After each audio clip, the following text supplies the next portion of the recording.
Alright, first thing first, my name is Delta Gamer, real man, real gamer. Now I wanted to do something kind of new for my channel, which is a review, and not just any review, but a review of a game that I declare is my favorite game of the generation so far, and that's Returnal, which is a roguelike game, meaning some stuff is carried on, but majority of the stuff is lost after death, as well as a third-person sci-fi horror bullet hell shooter. Now honestly, this game is my favorite game of the generation so far in the PS5/series system generation, and I shouldn't be surprised because this is the same studio behind Returnal, which is a quality game in its own right and one of my first games that I platinum, and honestly one of my favorite games last gen, which is crazy because I first played it on PS4 and it was so good that I went back and played it on PS3 and Vita. But never mind that, back to Returnal. Now the first thing I enjoyed about the game is it's one of the few games that I feel use the SSD properly to where there is minimal to no loading screens.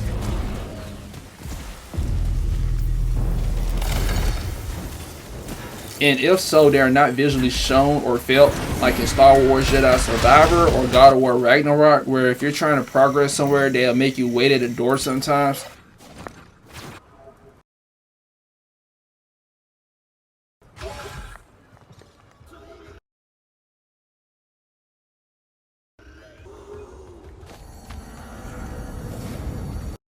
Hell, even a game like BB and Tina, you still gotta wait on loading screens.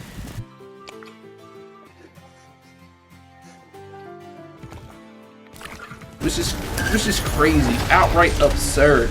Yeah, they do that so the game can catch up in some parts and the game hasn't been fully loaded in.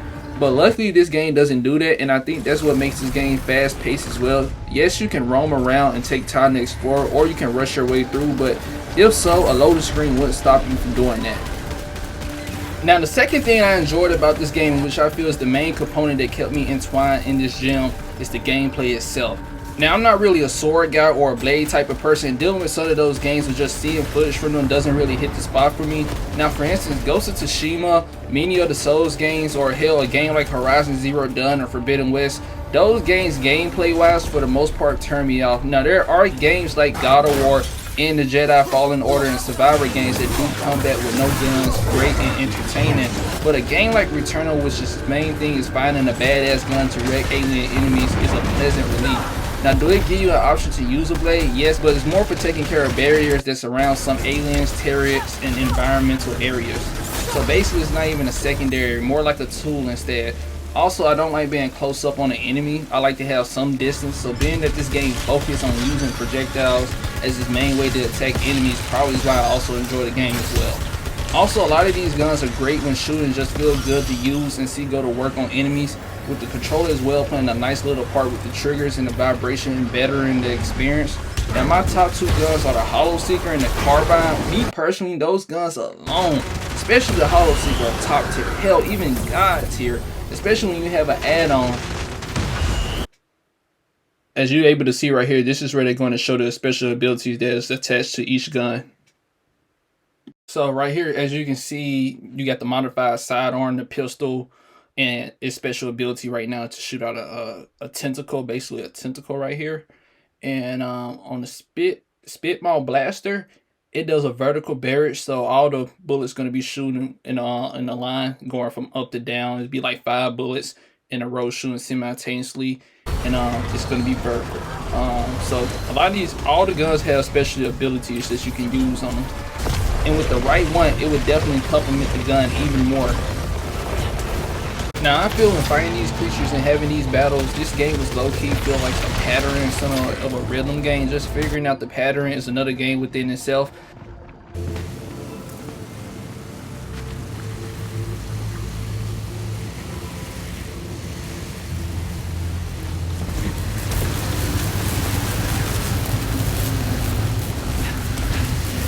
Especially when going against the bosses, which my god are fucking tough, but still well made crafted challenges to where I don't feel underwhelmed somewhat, but sometimes I do, but it's still doable. Now bringing up the bosses, which I stated before, are just great, especially the 4th biome boss, in which I must say is just excellent. From the lead up to the tower to the quality music being played when you arrive, and fighting him to the stage, to the different phases and the text. I have to silence this music. I no longer...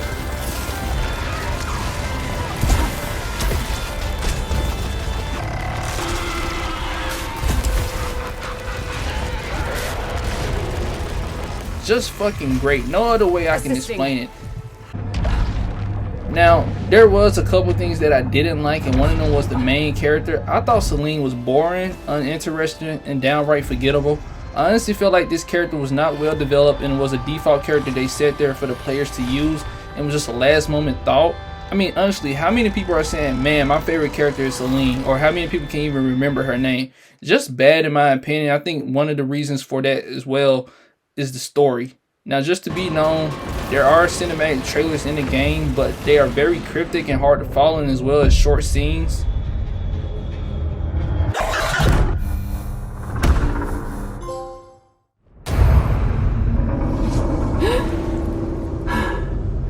So here's a story breakdown that like ChatGPT, I guess, somehow scattered. I don't know, but the main basis of the story, I guess, is Celine is a space explorer, which of course is the known thing, and she crashes on a planet called Atropos while investigating a mysterious signal known as White Shadow.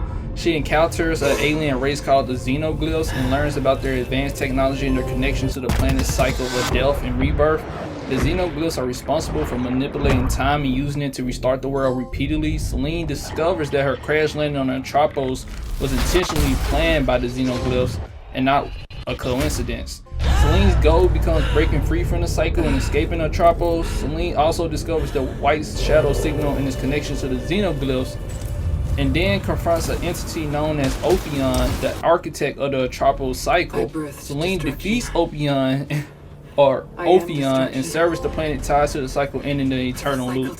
Finally, she escapes Atropos and continues her journey.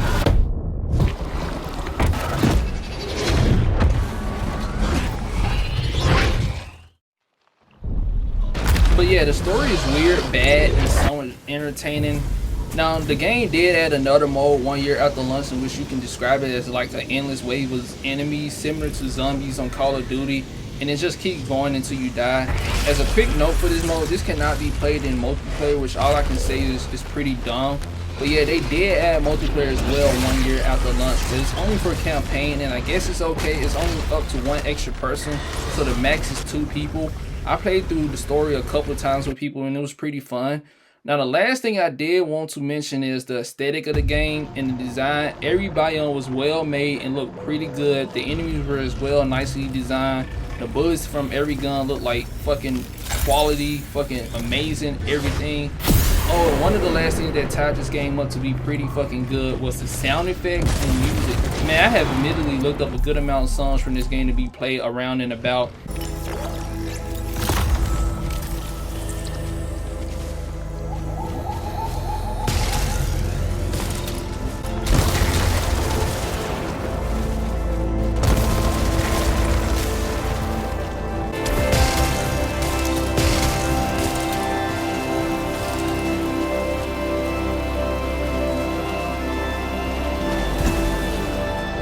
And it's just as soothing as when I'm on the game itself. And what else can I say? Overall, a well-made game, but not a perfection. 8 out of 10. So I really enjoyed this game. It has some flaws, but a lot of perfections. But that's with a lot of things out there in this world, especially with games. Now, this game does feel like at most it's a AA game. Nothing wrong with that. But this game does retail at $70. To me, is it worth it at that price? Yes, I spent 100 hours playing through the story / trophy hunting game, and then with them adding the extra mode and also adding multiplayer for the story mode, I spent the extra 30 hours in the game. For me, I definitely got my money's worth, but if anybody's hesitant on playing it, wait for a sale. I think the lowest I've seen this game go for is $40, and you can probably still find it cheaper if you look hard enough. And I well has seen the game on PS Plus extra tier or higher for right now. So if you don't want to dedicate a full $70 to it or whatever money, if you got the PS Plus extra tier, I believe it will also be on there for right now. Also, the game is on PC, so you can find it there as well. And most likely you can play it on the Steam Deck, IO Neo, Rogue Ally, or any other portable hand PC, which is pretty cool. So these are a couple things that I think I could have changed. Me personally, I maybe would have made the story more digestible and fluent by adding more dialogue, cutscenes, and more likable or just appealing characters. And I definitely would have implied more horror tones within the game and as well up the balance. Hold up, also add a 5th biome boss. For some reason they didn't have a biome boss for for the ice biome. But man, I could tell you that biome and the third biome are the hardest, especially with the kamikaze drones in the third biome. But at least they had a biome boss. Also, one more thing, add multiplayer to the tower mode. I kind of don't understand why they didn't add multiplayer to the tower mode, only to the campaign. But it is what it is. But they should have added that. Also, I got to keep adding more stuff. I keep saying last class, but it's not. Customization suits. If you pre-ordered the game, they gave you ways to get 2 customization suits, but if you didn't pre-order it, there's no way you can customize your suit. So add customization suits as well to the game.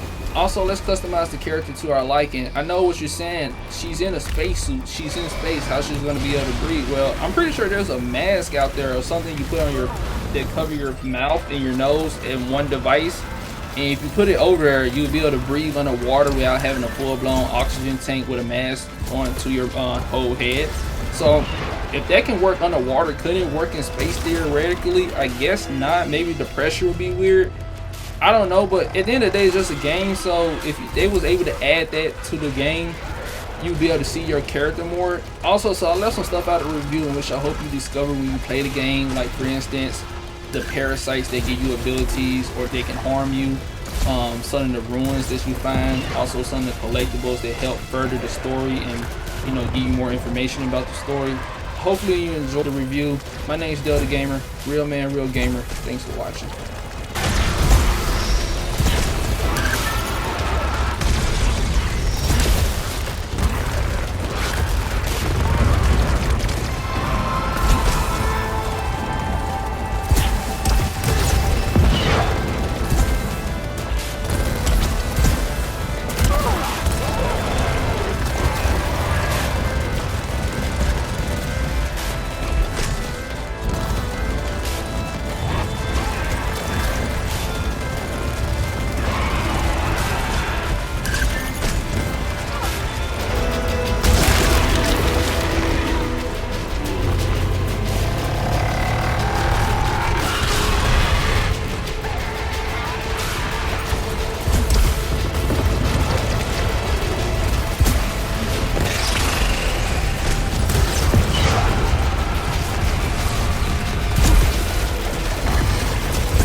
I'm down.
Assisting.